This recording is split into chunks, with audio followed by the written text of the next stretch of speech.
Wednesday. Chapter 2, Last Round. Wednesday, June 13th, 2012, 1:45 a.m.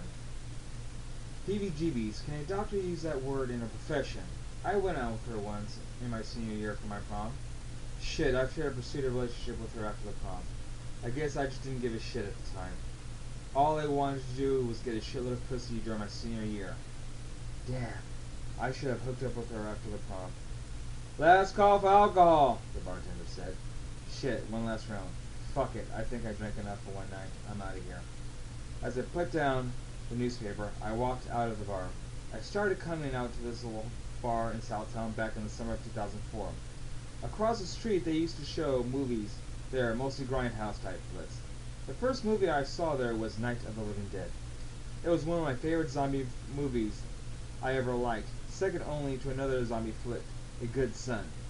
Hell, if I make it home before 2:30, I can catch the flick in the beginning. As I walked out into the hot, humid night, I looked at the digital billboard. It read current temperature, 98 degrees. Tomorrow high, 111. Damn it! It is way too early in the summer for a fucking heat wave. And it's not even summer yet. Somehow I can feel the tension in the air all around me. Hearing sirens in the distance. Shit, what is this world coming to? If this is the end of times, I'm fucked for all the bad shit I've done. Granted, don't get me wrong. I don't feel bad for the shit that I've done. It was somewhat justified. Come on. Come on. Come on, the bad thing, I mean, the really bad things I've done, the other people really had it coming. On the other hand, I've done some good things too. God, if this is the end of times, I hope whoever judges me looks at the good things that I've done, so it can outweigh the bad. As I walked toward my car, the streetlights were guiding me toward my car across the street. I was jumped from behind by a homeless man. I think he was homeless. He stunk to high heaven. I cocked my fist back to clock him in the jaw. As I swung to hit him, he grabbed my arm and bit me in the forearm. He had me in a road headlock like a pit bull. With my left hand, middle and index finger, I gouged his eyes out. I mean, I really went in there all the way to his sockets. I was really seeing blood coming out of his eyes. As we both lost our footing, we fell to the ground hard.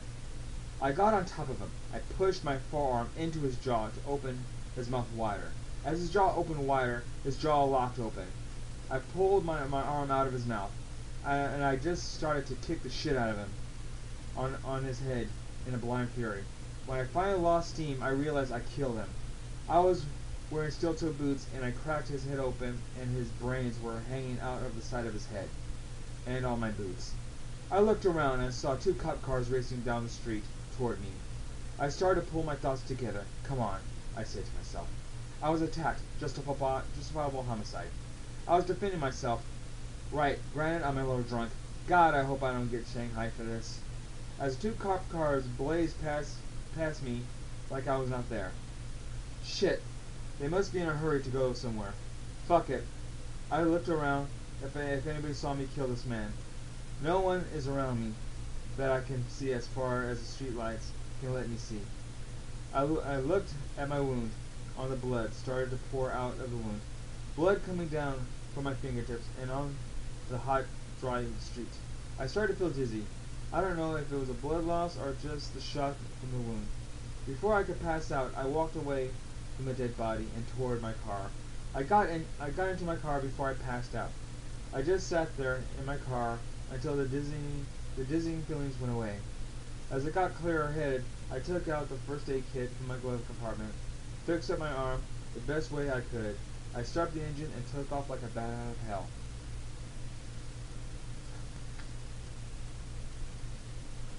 On my way home, I was passing speeding cop cars and fire trucks. I turned on the radio to see what was going on. If you have just joined us, there has been rioting in the downtown area, as well as other parts of the city, such as the medical center and other area hospitals. It is unclear as to why this is happening. There has been reports that people earlier were coming into the emergency rooms and clinics across the city from simple to life-threatening bite wounds, and falling ill soon afterwards. Until later, for some unknown reason, the victims started to go crazy and attacking anyone that got in their way.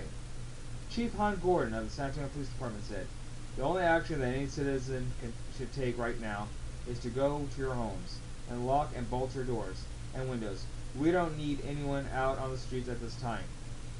The only ones that need to be out at this time are emergency personnel. We have no idea what kind of crazed, murder-happy characters are out right now."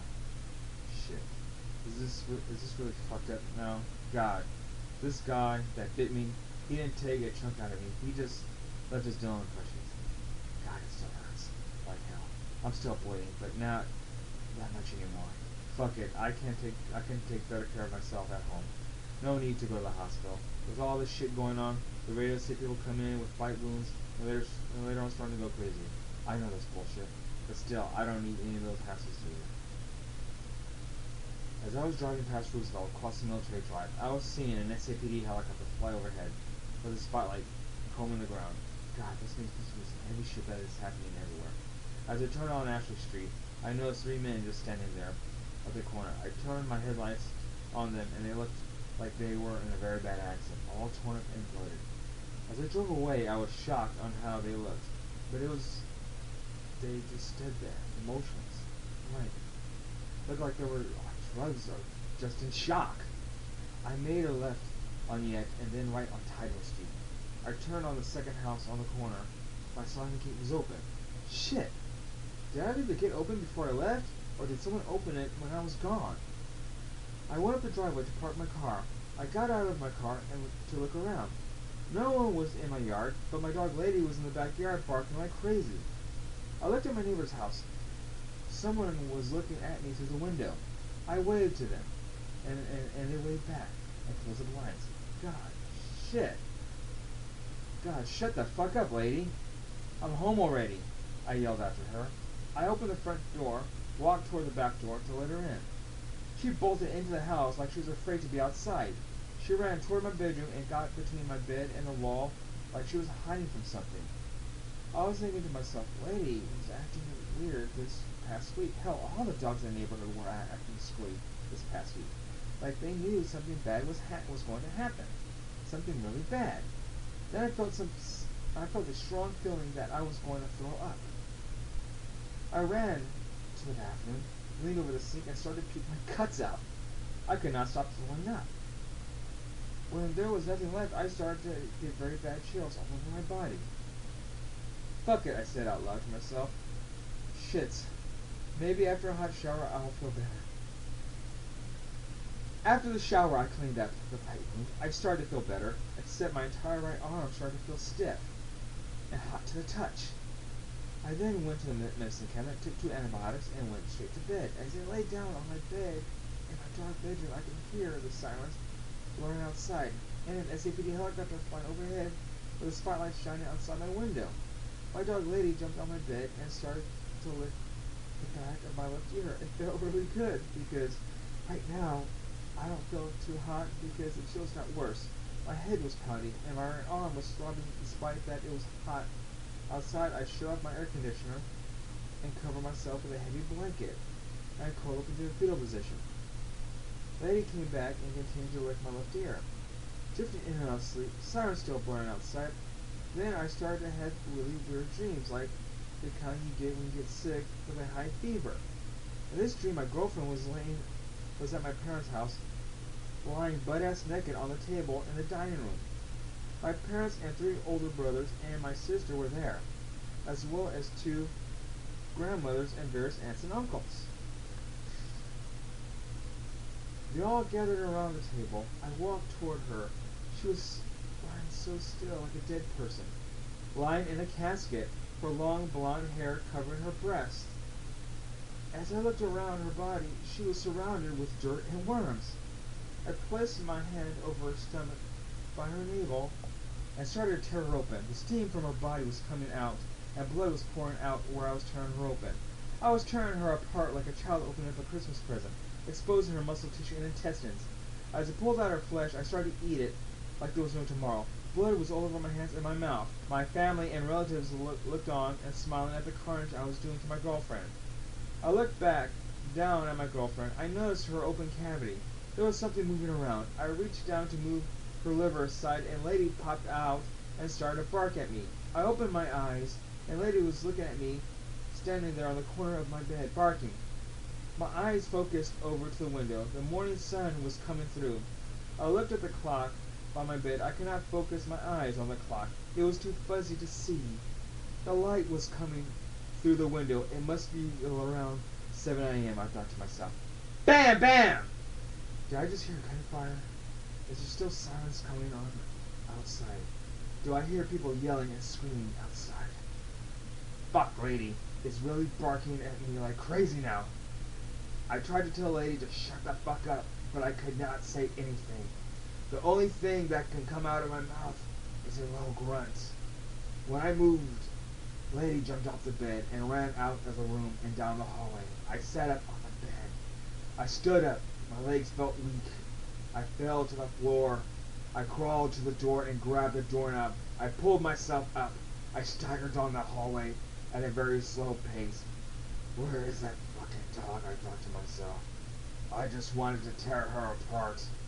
I wanted to eat her warm flesh and just fucking hungry. Where is that little bitch hiding? As I entered the living room, I heard knocking on my front door. Turned toward the front door, I heard a woman yell out, "Frank, for God's sake, let me in!" Yeah, I thought to myself, I always wanted to fuck her and eat her warm pussy, sinking my teeth into her warm flesh and blood. Shuffled toward the door and was having trouble turning the doorknob. Damn, why can't I turn the fucking doorknob? Did I come home that fucked up?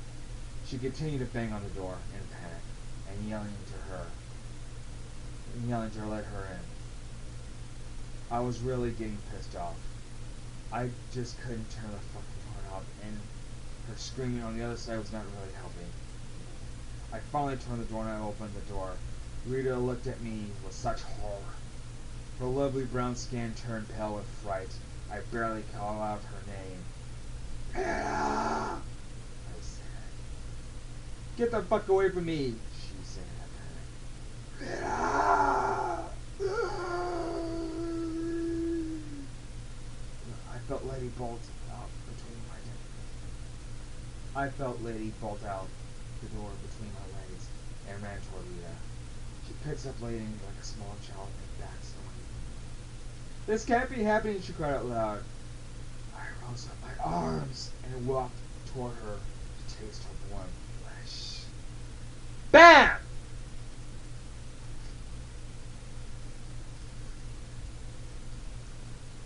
That was the end of Chapter 2 of Dead Wednesday, written by me, John Morales. And I hope you've enjoyed it. This is my first time ever doing an audio voice chapter sampling of my book. If you do buy it, give a good, if you like whatever, give a review on Amazon or wherever you bought it at, or post it on my Facebook or on Twitter, or basically you can also post it on, of course, Facebook with where I have the Dead Wednesday book trailers. Okay, thank you.